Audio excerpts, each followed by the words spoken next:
Hi, I'm Dave. And I'm Brian. Brian, do you know what day today is? I think it's December 21st. Yeah, and what does that mean?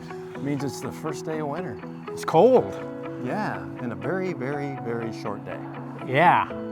I don't know how short it is, but it's shorter than it was yesterday. Yes, it's the longest night too, which coincides with the shortest day. Yeah, smart guy. And today is the least amount of sunlight we get in the whole year is today. Yeah, it's about as bad as it can get. So we've hit rock bottom, but we're going to go up, and we're going to take a look at an eternity series where we're going to dig into some very interesting math.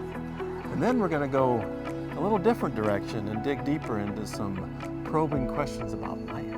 Hey, that sounds like fun. Yeah, it will be fun, but we're going to start on this first day of winter and look at the beautiful pattern in this shortest day of the year.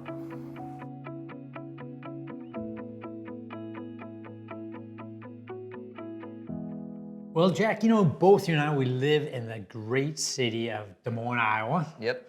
And we actually grew up in the same town, a little bit north of that, Marshalltown, but that's another story for another day. But in Des Moines, today happens to be first day of winter. Yep.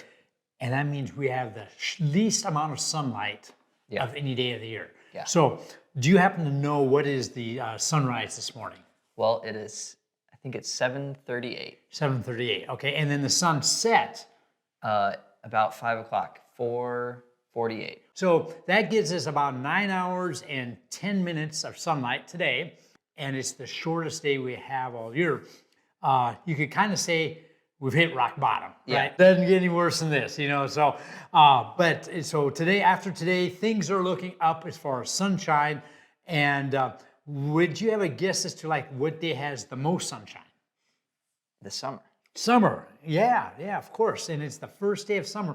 And there's actually a pattern to all this. On the horizontal axis, what you see is the day, the time. And so we start at winter, and then you can see halfway through the year we hit summer, and then in between we have spring and autumn.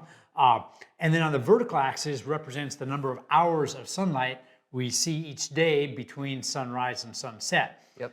And so that's kind of was a revelation to me. I'd never thought about that before. I never thought there was even a pattern. What does that pattern look like to you, Jack? Well, it just keeps going. It keeps going, Up and down. Up and down. If we follow that pattern actually is a math pattern that is very common, and it's called a sine curve. And so we actually have a sine curve that represents the number of hours of sunlight that we see each day.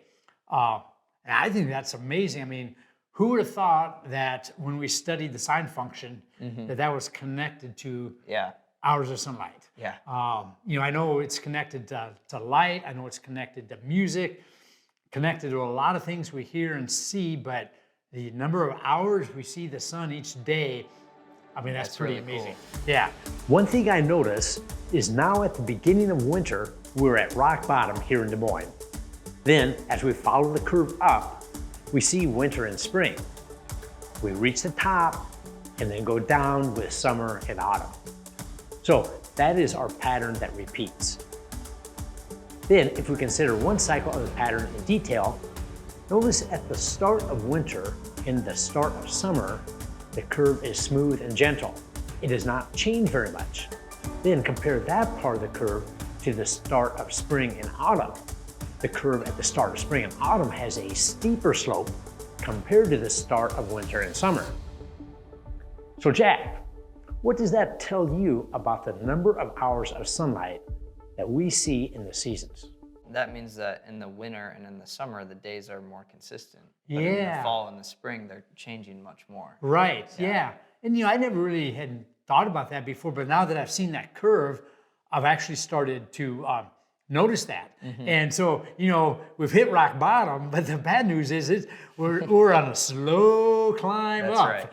But soon, I don't know, maybe hit February and then things start accelerating. And once we hit March, then we're really cooking. Yeah. And so that's how it works for our location, which is Des Moines, Iowa. And it doesn't work that way for every location, but it's not like every location in the world is completely different. Right. It's connected to how far north or south of the equator we are. Right. And so we are 41.58 something north of the equator in the northern hemisphere. And so that would be like called our latitude measurement.